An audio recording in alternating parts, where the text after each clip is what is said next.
28 years later the bone temple 2026 की पहली post apocalyptic horror film. ये मूवी 28 इयर्स लेटर का डायरेक्ट सीक्वल है। ये फोर्थ फिल्म है इस एपोकैलिप्टिक हॉरर सीरीज की। पहले के पार्ट्स में हमने रेज वायरस का संक्रमण देखा था, लेकिन अब वो आउटब्रेक कंटिन्यू होते होते इतना बढ़ चुका है कि ज़ॉम्बीज इंसान से ज्यादा तेज हो चुके हैं। अगर आपने मेरे पिछले पार्ट्स की एक्सप्लेनेशन नहीं देखी हो तो लिंक आपको डिस्क्रिप्शन में मिल जाएगी।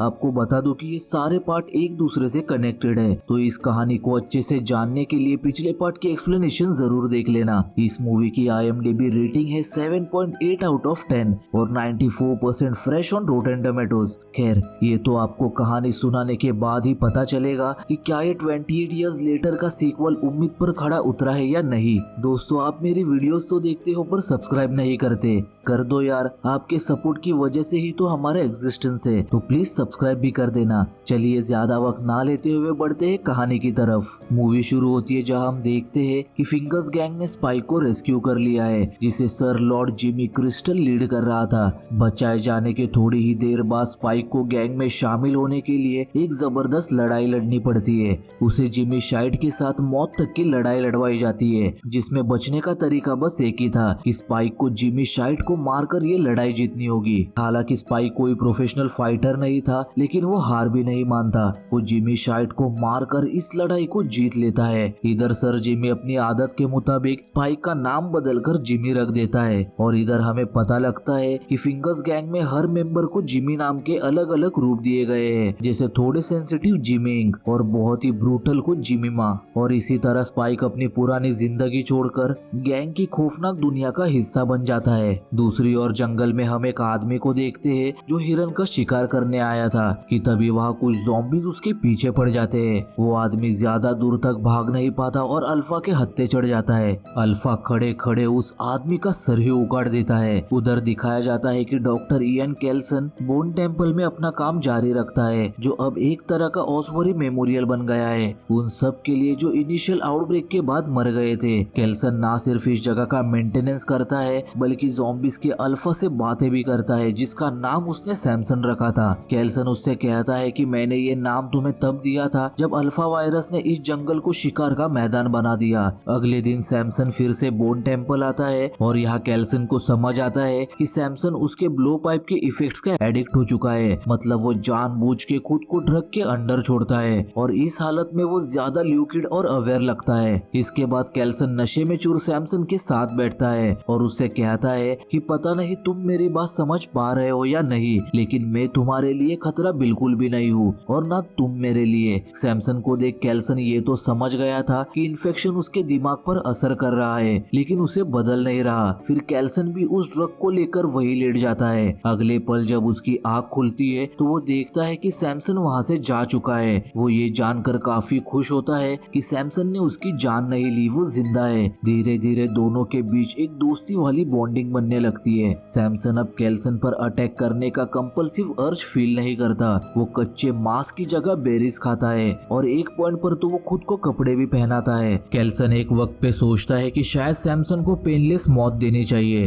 क्योंकि वो कुछ भी नहीं बोल रहा था। वो सैमसन से बस इतना ही कहता है कि जो दवाई मैं तुम्हें दे रहा हूँ वो काफी चीजों को मिलाकर बनाई गई है, पर उसमें सबसे खास और कारगर चीज है मॉर्फिन, और अब तुम्हें देने के लिए मेरे पास बस 2 हफ्तों का ही स्टॉक है और इस जंगल में और दवाई नहीं है। यानी मेरी जिस दवाई से तुम्हें सुकून मिल रहा है वो अब खत्म हो जाएगी। केल्सन इंजेक्शन देने से पहले सैमसन के मुंह से बस कुछ सुनना चाहता था। इससे पहले केल्सन उसे इंजेक्शन लगाता, सैमसन बस एक शब्द बोलता है, चांद, और बस इस एक शब्द ने उसके सोचने का तरीका ही बदल दिया था। और इस तरह एक अजीब सा कनेक्शन और अंडरस्टैंडिंग डेवलप होती है इंसान और अल्फा के बीच। एक तरफ डेडली वायरस और दूसरी तरफ दोस्ती और होप की छोटी सी किरण। खैर, फिलहाल हम जंगल में 3 सर्वाइवर्स को देख पाते हैं, टॉम, उसकी प्रेग्नेंट पार्टनर केती और जोनो, जो जंगल में शिकार पर निकले थे। लेकिन जोनो ज़ॉम्बीज के हाथों बेमौत मारा जाता है। हालांकि केती और टॉम किसी तरह वहाँ से भाग निकलते हैं। वो दोनों जब अपने फार्म लौट आते हैं तो देखते हैं कि वहाँ फिंगर्स गैंग ने रेड मारी है, जहाँ और भी 3 सर्वाइवर्स थे।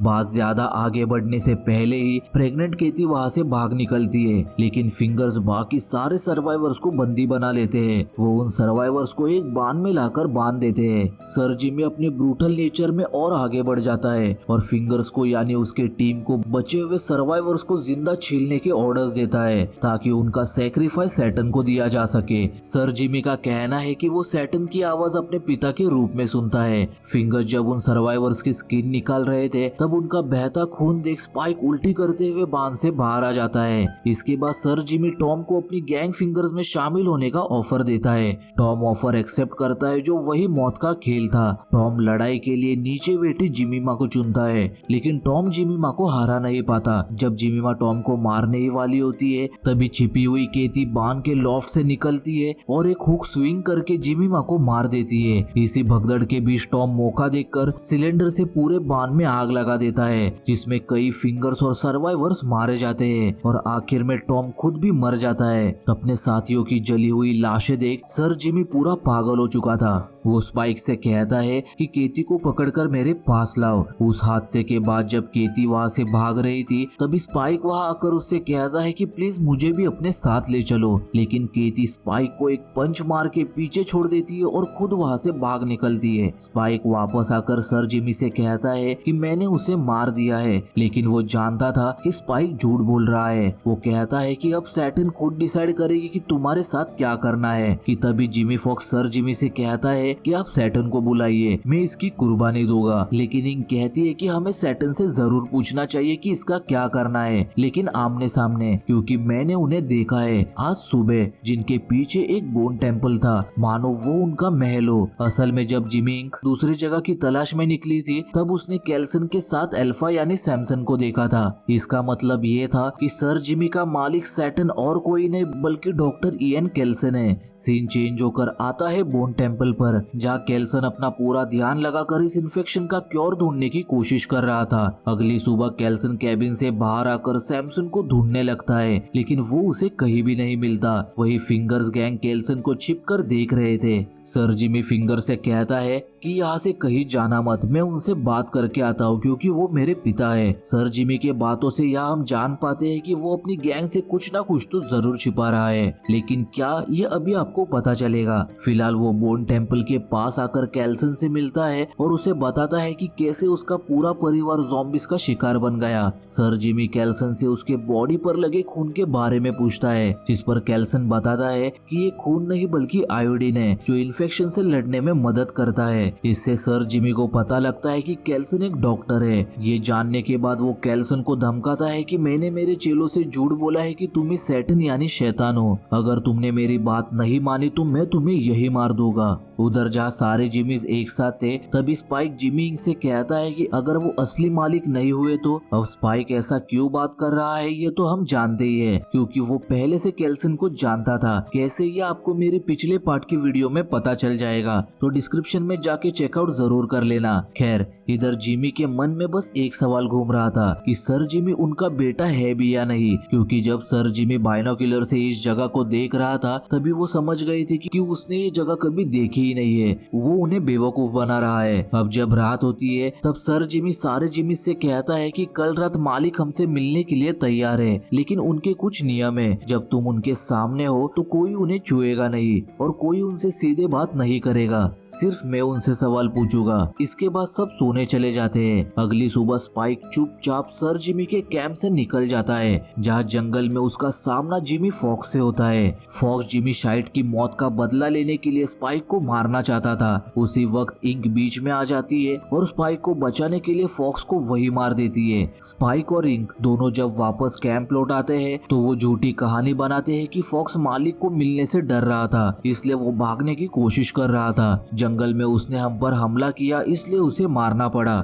उधर बोन टेम्पल में कैल्सन सैमसन से कहता है कि कई सालों से मुझे मौत का डर नहीं है, मेरा काम भी पूरा हो चुका है, पर आज ना जाने क्यों मुझे डर महसूस हो रहा है। ये सोचकर कि मेरे जाने के बाद सैमसन का क्या होगा। मैं आज कुछ अलग करना चाहता हूँ। कुछ चीजें सामने आ गई है तो अचानक ही आजमाना पड़ेगा। मैं इन्फेक्शन की प्रकृति को समझते हुए एक दवाई तैयार कर रहा हूँ जिसके कुछ रिएक्शंस भी हो सकते हैं। ये कहकर कैल्सन सैमसन को एंटीसाइकोटिक्स का एक स्ट्रॉन्ग कॉकटेल दे देता है। इसके बाद सैमसन वहाँ से निकलकर एक अबेंडन ट्रेन में आकर बैठ जाता है और ये वही ट्रेन है जहाँ वो पहली बार इन्फेक्ट हुआ था। अंदर सैमसन एक हेलोसिनेटेड ट्रेन गार्ड को देखकर बस इतना बोलता है कि मेरे पास टिकट नहीं है। ये कहने की ही देरी थी कि आसपास के इन्फेक्टेड लोग सैमसन पर ऐसे टूट पड़ते हैं जैसे सैमसन इन्फेक्टेड ना हो और ऐसे में सैमसन को मजबूरन अकेले ही उन सबसे लड़ना पड़ता है। उसी रात सर जिमी पूरे गैंग को बोन टेम्पल के पास लाता है जहाँ कैल्सन एक रिस्की प्लान फॉलो करता है और सर जिमी के साथ साथ चलने का नाटक करता है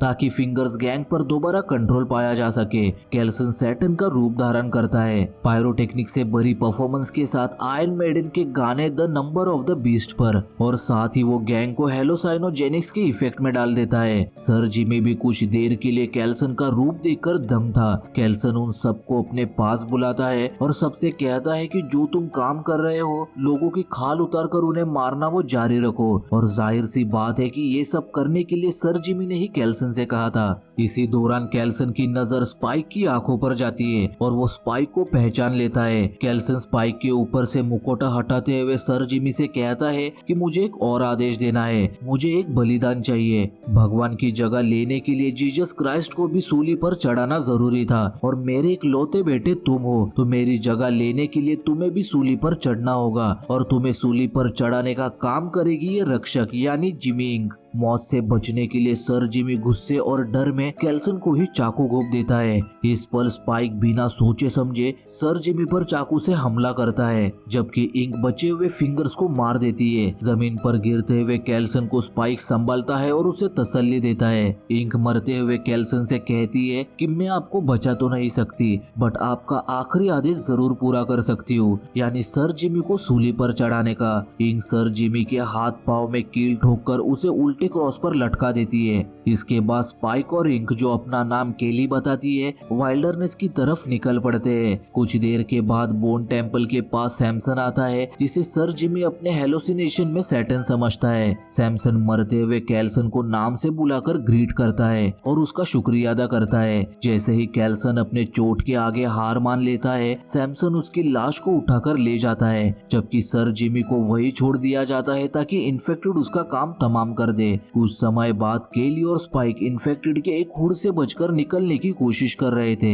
इसी दौरान जिम और उसकी बेटी सैम उन्हें देख लेते हैं और बिना वक्त गवाए उनकी मदद के लिए आगे बढ़ते हैं जिसके साथ ये फिल्म यहीं पर एंड हो जाती है। अब बात करें इस मूवी की तो जो और ज़ॉम्बी मूवीज में दिखाना चाहिए वो हमें इस मूवी में देखने को नहीं मिलेगा। हालांकि इस यूनिवर्स को एंड कर देना चाहिए था बट लेट्स सी क्योंकि मूवी के एंडिंग में हमें इस मूवी के फर्स्ट पार्ट के कैरेक्टर जिम को दिखाया गया है। यहाँ तक कि हमें केती को भी दिखाया नहीं गया जो बांध से भाग गई थी। तो उम्मीद है कि इसका सीक्वल भी जरूर आएगा। बात करने जाए तो मुझे तो ये ज़ॉम्बी वाली मूवी जैसी नहीं लगी पर आपको ये मूवी कैसी लगी कमेंट बॉक्स में जरूर बता देना और हाँ जाते जाते चैनल को सब्सक्राइब करना मत भूलना। Thanks for watching, bye.